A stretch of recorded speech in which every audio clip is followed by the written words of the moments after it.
Hello everyone, welcome to my channel. आज का topic है एसे राइटिंग। एसे राइटिंग बहुत ही इम्पॉर्टेंट टॉपिक है क्योंकि ये आईसीएसई, आईएससी, सीबीएसई, यूजीसी और बहुत से कम्पिटिटिव एग्ज़ाम्स में भी आती है।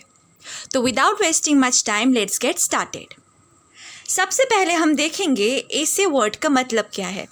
एसे एक फ्रेंच वर्ड है जो कि लैटिन वर्ब एग्जिगर से आया है, जिसका मतलब है टू एग्जामिन और टेस्ट। ठीक है, नेक्स्ट है इसका definition. Essays are shorter pieces of writings that often require the students to hone a number of skills such as close reading, analysis, comparison and contrast, persuasion, conciseness, clarity and exposition।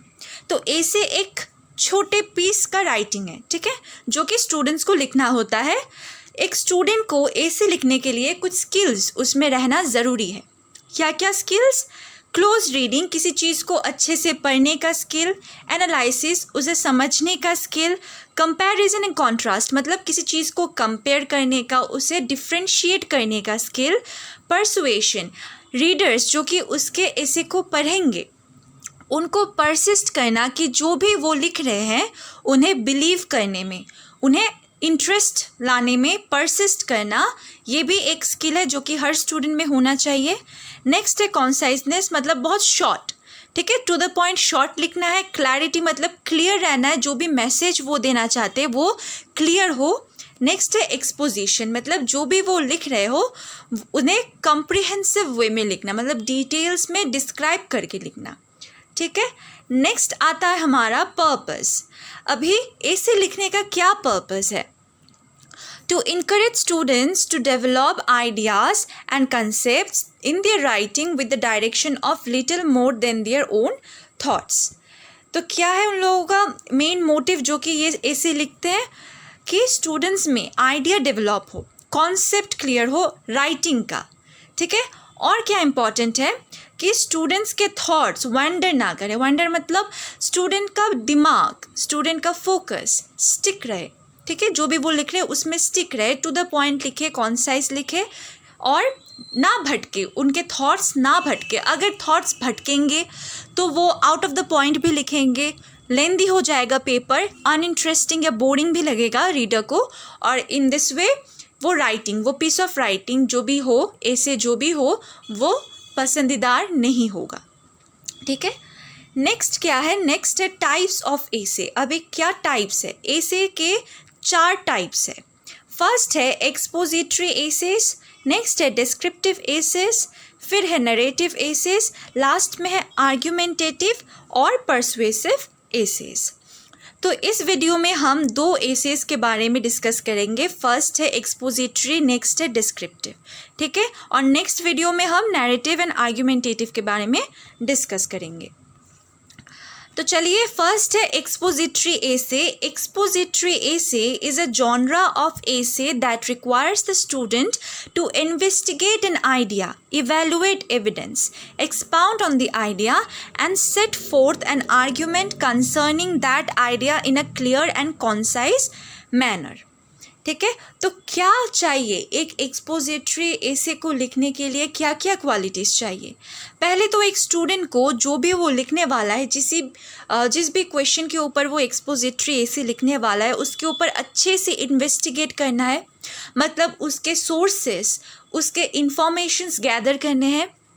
फिर आपको evaluate करना पड़ेगा evidence को, जो भी proof, जो भी evidence आपके पास है उस राइटिंग के ऊपर, उसको अच्छे से इवैल्यूएट करो कि वो ठीक है या नहीं है, वो ओरिजिनल रिपोर्ट है, ओरिजिनल इन्फॉर्मेशन है या फेक है। अगर फेक है तो उससे मत लिखो, अगर ठीक है तो उसे ही लिखना है। फिर है एक्सपाउंड ऑन द आइडिया, उस आइडिया के ऊपर एक्सप्लोर करो, एक्सपाउंड करो।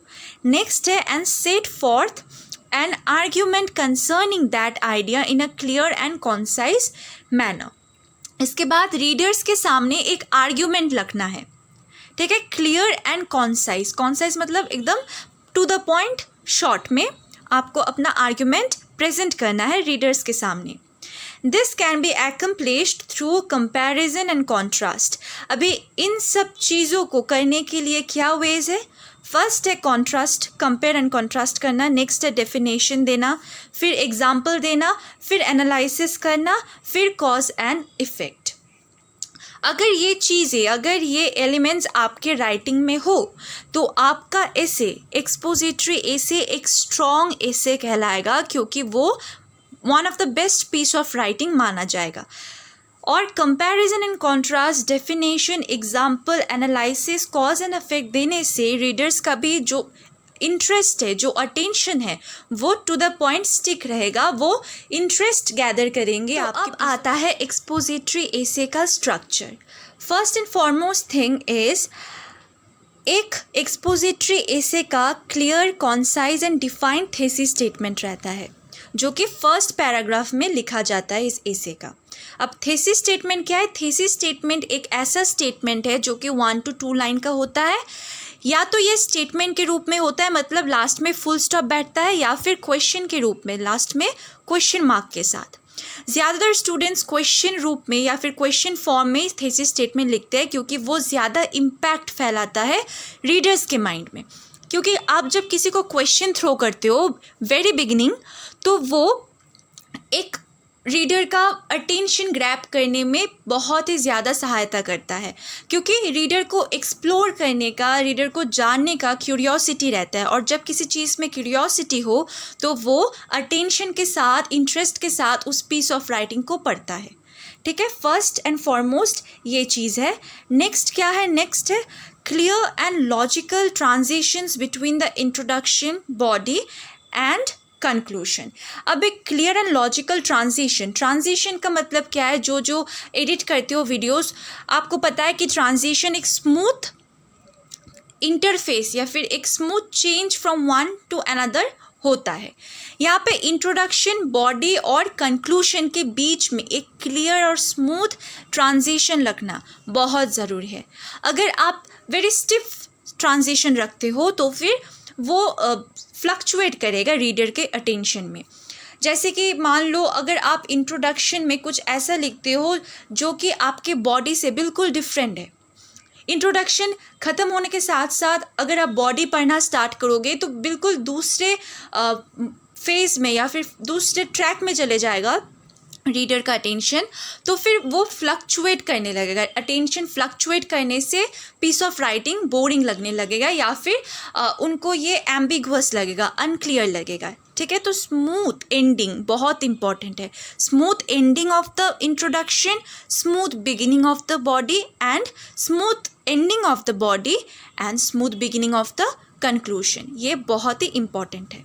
ठीक है, नेक्स्ट है body paragraphs have include evidential support. तो बॉडी पैराग्राफ्स में आपको एविडेंसेस देना है। ठीक है, एविडेंस मतलब कोई लॉजिकल प्रूफ, जैसे कि मान लो कोई सर्वे या फिर किसी एग्जाम्पल का साथ, या फिर किसी बुक का रेफरेंस, या फिर कोई डायलॉग, या फिर कोई स्टेटमेंट किसी इम्पॉर्टेंट पर्सन या फिर किसी हाई ऑथोरिटी का, ये सब एविडेंस का काम करते हैं। आपके पीस ऑफ राइटिंग का जो भी क्वेश्चन बेस्ड हो या फिर जो भी टॉपिक हो, उस टॉपिक के रिलेटेड जो भी एविडेंस आपको मिलता है, चाहे वो कोई बुक का रेफरेंस हो, चाहे वो किसी का डायलॉग या स्टेटमेंट हो, चाहे वो किसी का सर्वे हो, ठीक है, ऐसे एविडेंसेस देने के कोशिश में अगर स्टूडेंट्स रहे तो फिर एविडेंशियल सपोर्ट कहलाता है। एविडेंशियल सपोर्ट अगर बॉडी पैराग्राफ में हो तो वो राइटिंग ज़्यादा सॉलिड प्रूफ माना जाता है। नेक्स्ट आता है evidential support whether factual, logical, statistical और एनेक्डोटल। अब एविडेंशियल सपोर्ट फैक्चुअल भी हो सकता है, मतलब फैक्ट्स रिलेटेड, लॉजिकल भी हो सकता है यानी लॉजिक रिलेटेड, स्टैटिस्टिकल भी हो सकते हैं यानी स्टैटिस्टिक्स रिलेटेड, एनेक्डोटल भी हो सकता है यानी एनेक्डोट रिलेटेड। तो नेक्स्ट आता है एक अच्छा सा कंक्लूशन में आपको थीसिस स्टेटमेंट को रीस्टेट, मतलब फिर से नहीं लिखना है, आपको रीएड्रेस करना है एविडेंस को। आप जो भी एविडेंस प्रोवाइड करते हो बॉडी में, एक्सपोजिटरी राइटिंग के बॉडी पैराग्राफ में, उस एविडेंस को फिर से समराइज करके आपको कंक्लूशन में लिखना पड़ेगा, तभी ये एक अच्छा सा कंक्लूशन माना जाएगा।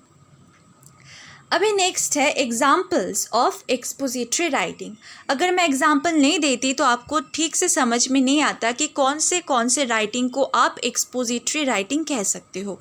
तो फर्स्ट में है न्यूज़पेपर, क्योंकि इसमें एविडेंस दिया होता है ताकि रीडर्स को समझ में आए कि जो भी इंसिडेंट या इंफॉर्मेशन दिया हुआ है वो सॉलिड प्रूफ है, इसमें कुछ फेक या कुछ मिलावट एडल्ट्रेशन नहीं किया हुआ है। ठीक है, मैगजीन्स में भी फैक्ट्स दिए होते हैं, वहाँ पे भी एडल्ट्रेशन नहीं होता है।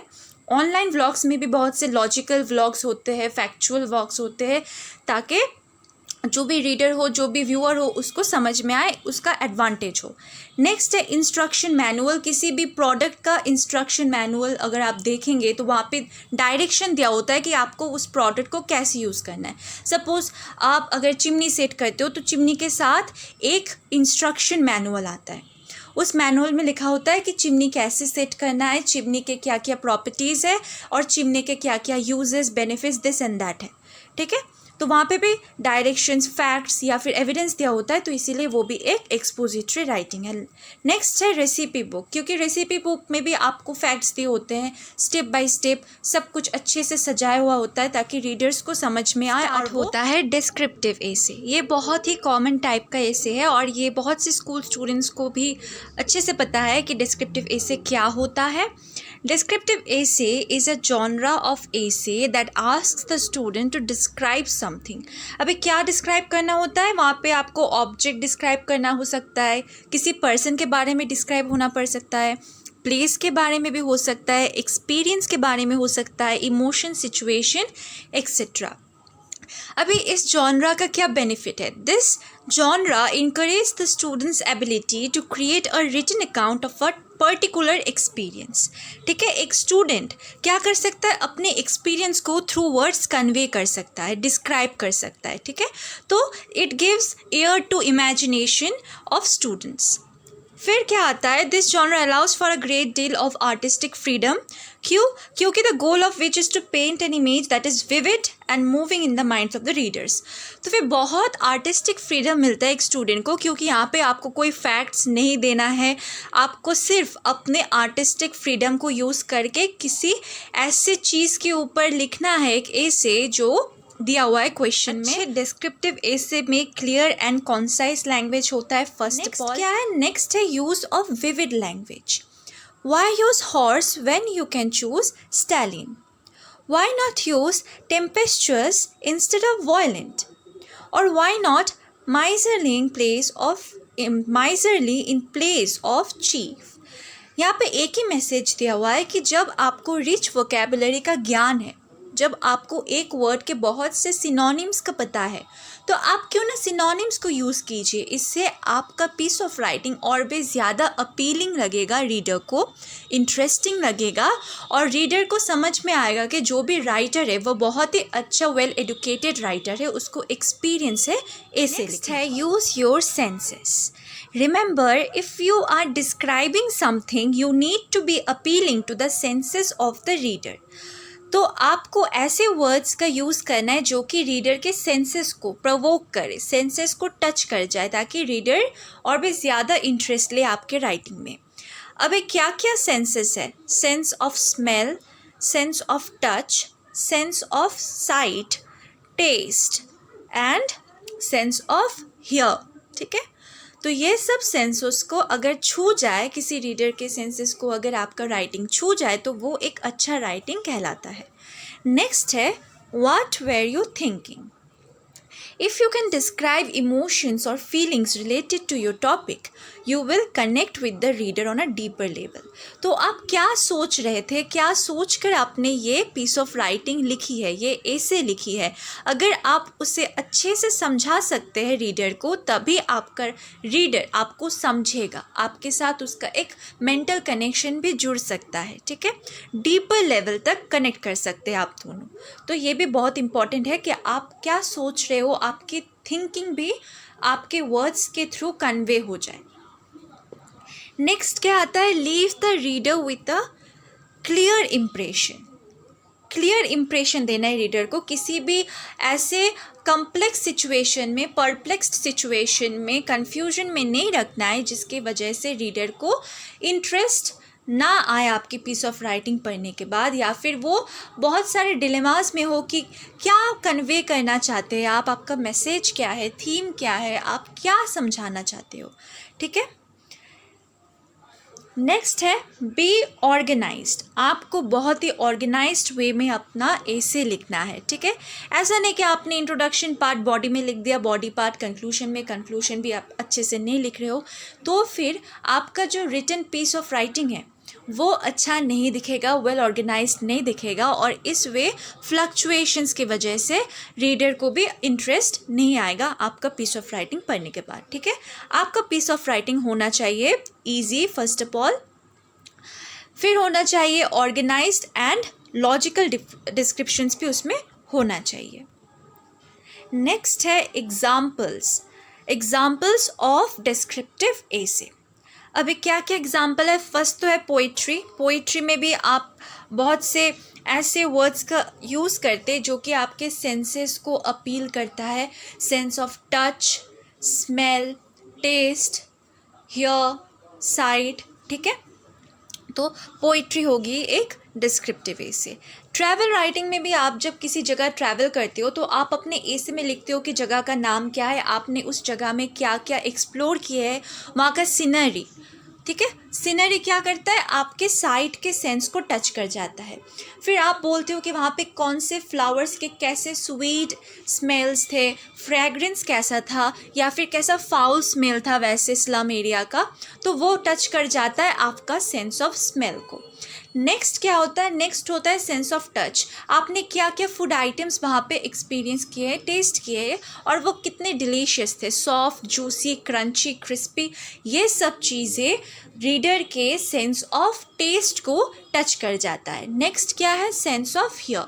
वहाँ पे कितना नॉइज़ लेवल है, अगर वो शांत इलाका है, वहाँ पे कुछ भी नहीं है, पिन ड्रॉप साइलेंस है, तो फिर वो रीडर के सेंस ऑफ हियर को टच कर जाता है। नेक्स्ट क्या है, नेक्स्ट है सेंस ऑफ टच इटसेल्फ। तो अगर आप किसी ऐसे एक्सपीरियंस के बारे में बोलते हो जहाँ पे आप फिज़िकली हर्ट हुए हो, या फिर फिज़िकली आप बहुत ही अच्छे तरीके से वहाँ पे व्यवहार मिला है, इसीलिए आप बहुत अच्छे वे में फ्लरिश किए हो, तो वो भी रीडर के सेंस ऑफ टच को छू जाता है। ठीक है। नेक्स्ट है नेचर राइटिंग। नेचर राइटिंग में भी आप डिस्क्राइब करते हो नेचर को, तो वहाँ पे भी सेंसेस टच किए जाते हैं through uses of sensuous words. Last में है जर्नल राइटिंग। आप जर्नल भी अगर लिखते हो तो वो भी एक डिस्क्रिप्टिव एसे ही कहलाता है, क्योंकि उसमें भी डिस्क्रिप्टिव एसे के कंपोनेंट्स हैं। तो इसके साथ हमारा डिस्क्रिप्टिव एसे भी होता है ख़त्म। हम नेक्स्ट वीडियो में डिस्कस करेंगे बाकी 2 एसेस के बारे में, और उसके बाद हम सैम्पल्स को भी देखेंगे ताकि आपको समझने में थोड़ी एडवांटेज हो, बेनिफिट हो, और उसके बाद हमारा एसे राइटिंग टॉपिक होगा ख़त्म।